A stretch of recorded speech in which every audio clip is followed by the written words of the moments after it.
girls and boys, welcome back.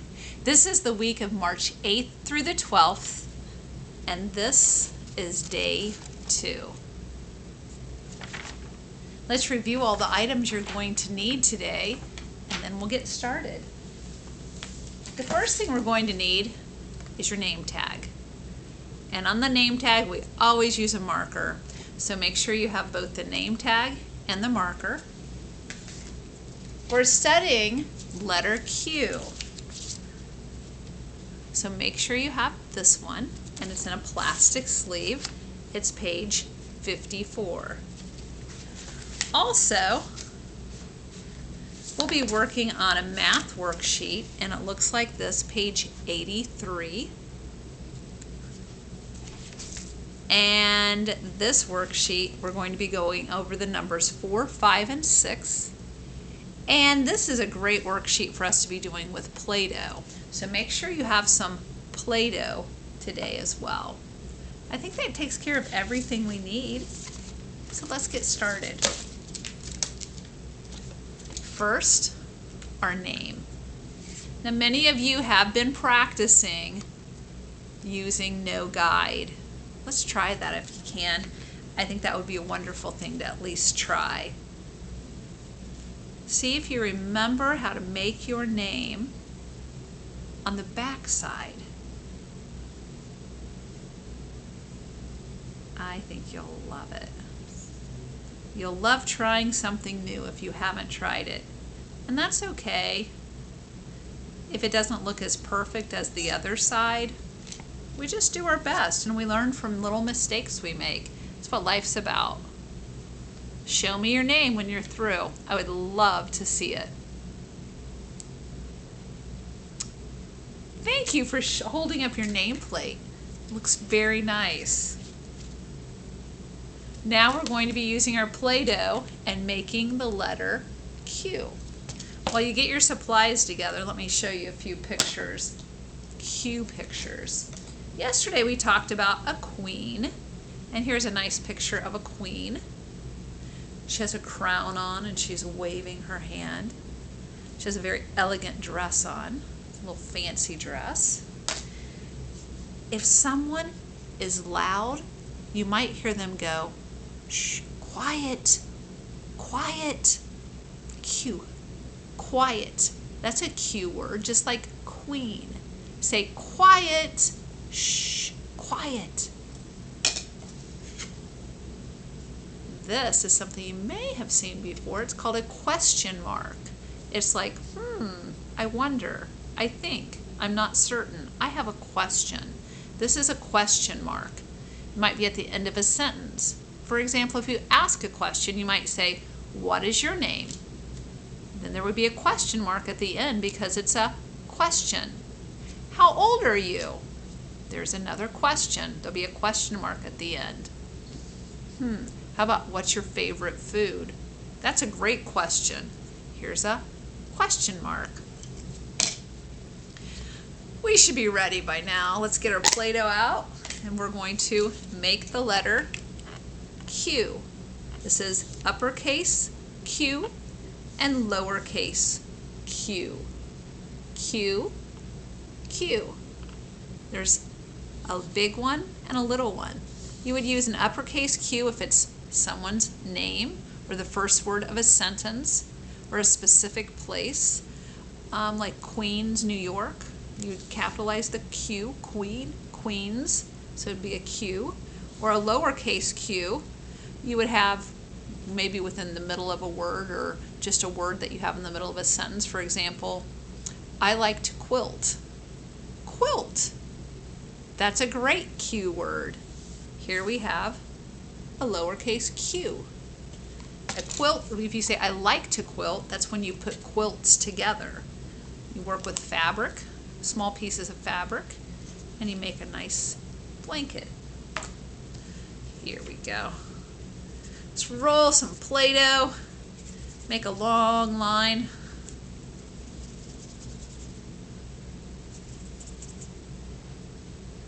We're going to see if it goes all the way around.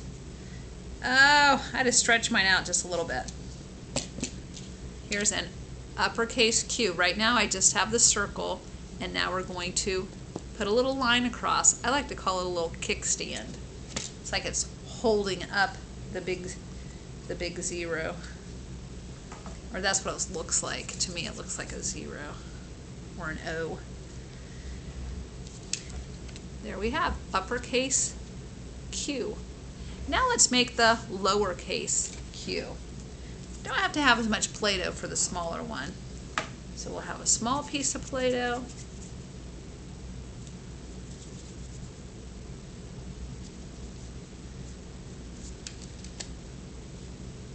Go around. And now we're going to have a line that goes down. It looks a bit like a tail. So make a line.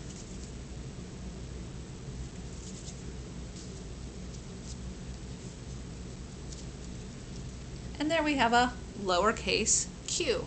Let's all make the qu sound together. The sound of a q. Qu, qu. Queen, question, question mark. What else starts with a Q? How about quail? That's a type of bird, a quail. Quilt. Those are all great Q words. Okay, we're going to take this sheet, and if you'd like to write the Q's on the back, you're welcome to.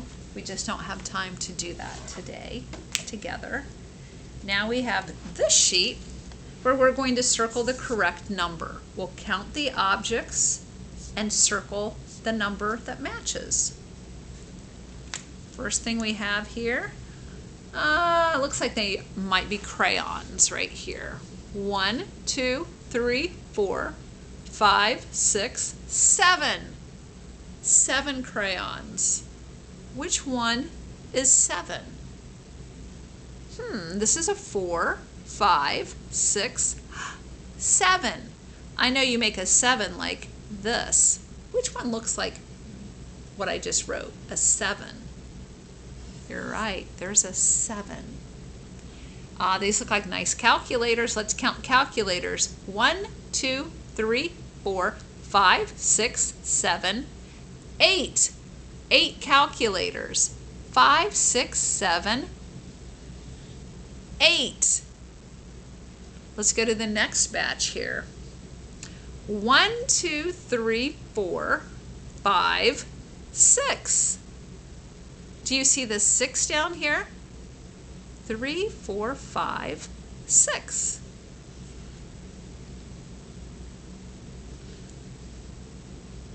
One, 2, 3, 4, 5, 6, 7, 8, 9. Which one's 9? 6, 7, 8, 9. I like that worksheet. I like counting and finding numbers. Now on this sheet, what's neat is we get to use our Play-Doh. So we're going to use Play-Doh and fill in the dots and then write the number next to it. So the first number has 4 dots. So let's get 4 little pieces of Play-Doh. Doesn't take very big pieces. 1, 2, 3,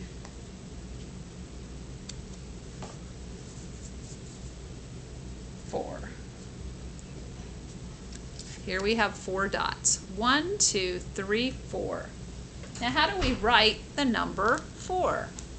We go down, across, and down some more. I'm going to show you a trick. It'll save you some time. Let's move the 4 dots down. And now we just need to add 1 more in the center. And it's like a math problem right there. 4 plus 1. Let's count how many we have. 1, 2, 3, 4, 5. Now we get to write 5 next to it. It says 5 equals 5. So 5 dots, that's how you write the number 5. We're going to do the same thing here as we did above. We're going to move the Play-Doh dots. And all we have to do is add one more. I move 5 down and I need 6. So let's add one more.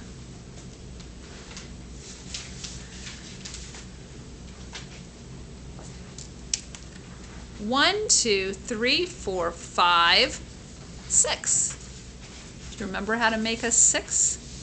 Go down, around, and curve on back.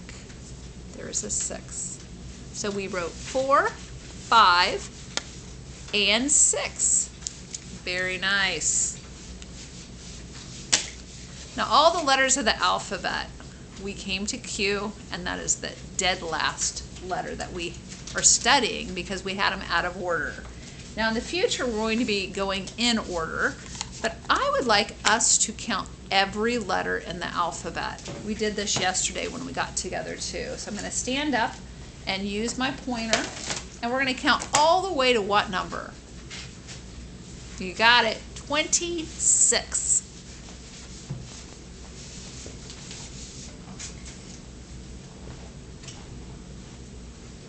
One, 2, 3, 4, 5, 6, 7, 8, 9, 10, 11, 12, 13, 14, 15, 16, 17, 18, 19, 20, 21, 22, 23, 24, 25, 26.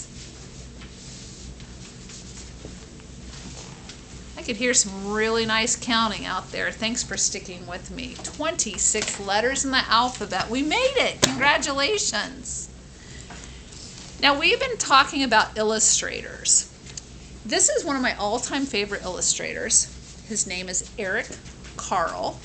And this is a pretty famous book. I'm sure your parents have heard of this book before. It's called The Very Hungry Caterpillar by Carle. He drew the pictures and he also wrote all the words. So he did both. He wrote the words, he's the author, and he drew the pictures. He's the illustrator. So he's the author and the illustrator. And we're going to do a quick picture walk, and then I think I should have time to read it too. Love the inside cover here. So creative. Lots of dots. What a friendly sun. I love that sun. What do you see here? We see the sun again, don't we? One Sunday morning, the warm sun came up, and pop, out of the egg came a very tiny and very hungry caterpillar.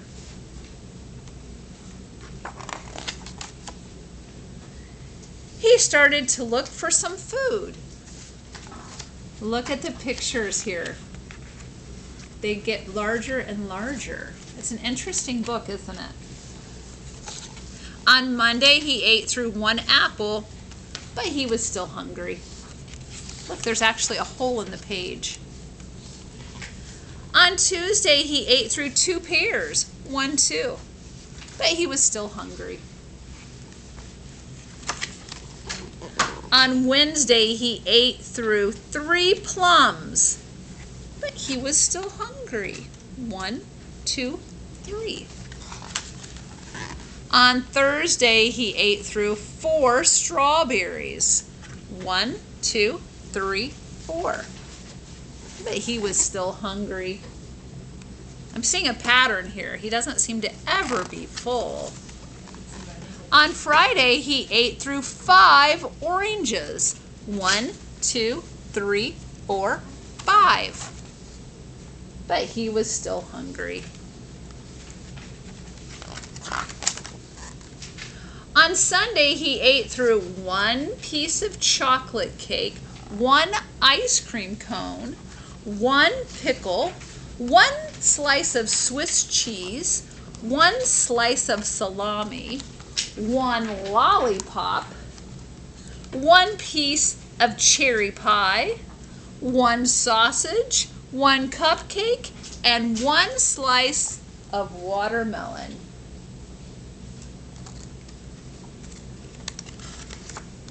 That night, he had a stomach ache. The next day was Sunday again. The caterpillar ate through 1 nice green leaf, and after that, he felt much better.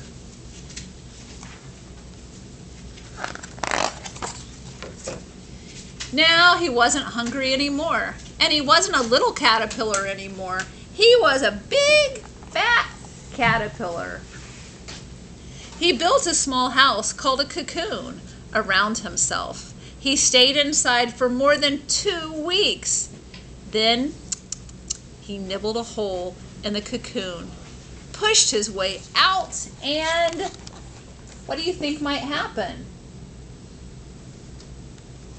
What do you think he'll look like? Huh? He was a beautiful butterfly.